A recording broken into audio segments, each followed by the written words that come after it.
AP మద్యం కుంభకోణం case దర్యాప్తును సిట్ అధికారులు ముమ్మరం చేశారు. ఈ కేసులో ప్రధాన నిందితుడు రాజు కసిరెడ్డితో పాటు మరో ఇద్దరిని ఇప్పటికే అరెస్టు చేశారు. వారంతా ప్రస్తుతం రిమాండ్లో ఉన్నారు. తాజాగా రాజు కసిరెడ్డి పిఏ పైలా దిలీప్ ను సిట్ అధికారులు అదుపులోకి తీసుకున్నారు. మద్యం కుంభకోణానికి సంబంధించిన కీలక సమాచారం ఆయన వద్ద ఉందని భావిస్తున్నారు.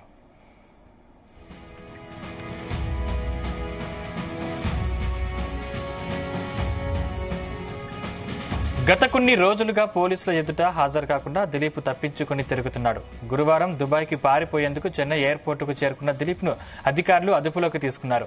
ఈ నేపథ్యంలో ఫోన్ లొకేషన్ ద్వారా అతడి కదలికలపై నిఘా పెట్టిన సిట్ బృందం చెన్నై ఎయిర్పోర్టులో ఉన్నట్లు గుర్తించి అక్కడ అదుపులోకి తీసుకున్నారు.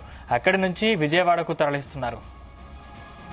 ఇదే అంశానికి సంబంధించిన మరింత సమాచారం మా ప్రతినిధి రామచంద్ర అందిస్తారు. Ramachandra, thank you Sandeep. అయితే ఏపీ మధ్య కుంభకోణం ఏదైతే ఉందో ఆ కేసు దర్యాప్తును సిట్ అధికారులు ముమ్మరం చేశారని చెప్పుకోవచ్చు. ఈ కేసులో ప్రధాన నిందితుడిగా ఉన్నటువంటి రాజ్ కసిరెడ్డితో పాటు మరో ఇద్దరిని కూడా ఇప్పటికే అరెస్టు చేసిన విషయం అయితే మనం చూసాం.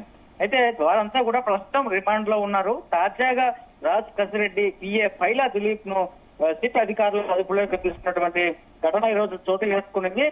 మద్యం కుంభకోణానికి సంబంధించినటువంటి కీలక సమాచారం ఏదైతే రాజ్ కసిరెడ్డి పిఏ పైలా దిలీప్ ఉన్నాడో అతని దగ్గర పూర్తి సమాచారం ఉందని చెప్పి కూడా సిట్ అధికారులు భావించిన నేపథ్యంలోనే ఆయన ఈ రోజు చెన్నై ఎయిర్పోర్ట్ లో అదుపులోకి తీసుకున్నారు.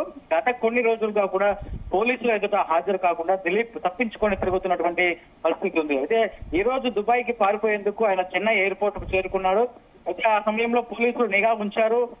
ఆయన కదలికలపై నిఘా ఇచ్చినటువంటి పోలీసులు ఈ రోజు దిలీప్ ను అధికారులు చెన్నై ఎయిర్పోర్ట్ లో అదుపులోకి తీసుకున్నారు. అయితే ఈ నేపథ్యంలో ఫోన్ లొకేషన్ ద్వారా కూడా అతన్ని ఫాలో అయినటువంటి పోలీసులు ఎట్టకేలకు చెన్నైలో పట్టుకున్నటువంటి పరిస్థితి ఉంది. మరి ఈ రోజు సాయంత్రం మరికొన్ని గంటల్లో విజయవాడకు తీసుకొచ్చే అవకాశం కూడా ఉందని చెప్పి కూడా సిట్ అధికారులు చెప్తున్నారు. మరి మద్యం కుంభకోణం ఏదైతే ఉందో ఆ కేసులో ప్రధాన నిందితుడిగా ఉన్నటువంటి కసిరెడ్డిని కూడా సిఐడి కస్టడీకి అప్పగించేందుకు విజయవాడ కోర్టు కూడా అనుమతించింది.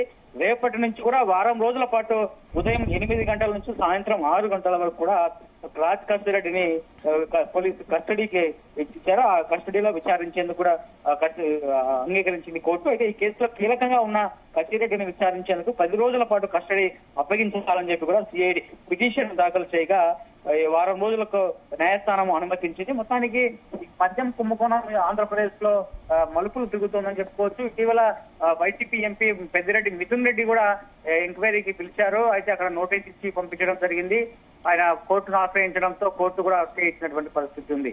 మరి మొత్తానికి ఇంకా ఈ కేసులో ఎంతమంది పాత్రధారులు ఉన్నారు, సూత్రధారులు ఎవరు, మెయిన్ ఎవరు దీనికి బాస్ అనేది కూడా పోలీసులు తేల్చే పనిలో అయితే ఉన్నారు. మొత్తానికి కూటమి ప్రభుత్వం మాత్రం మధ్య కుంభకోణాన్ని మాత్రం వెలికి తీసే దిశగా అడుగులు వేస్తున్నట్టుగా మనం చెప్పుకోవచ్చు.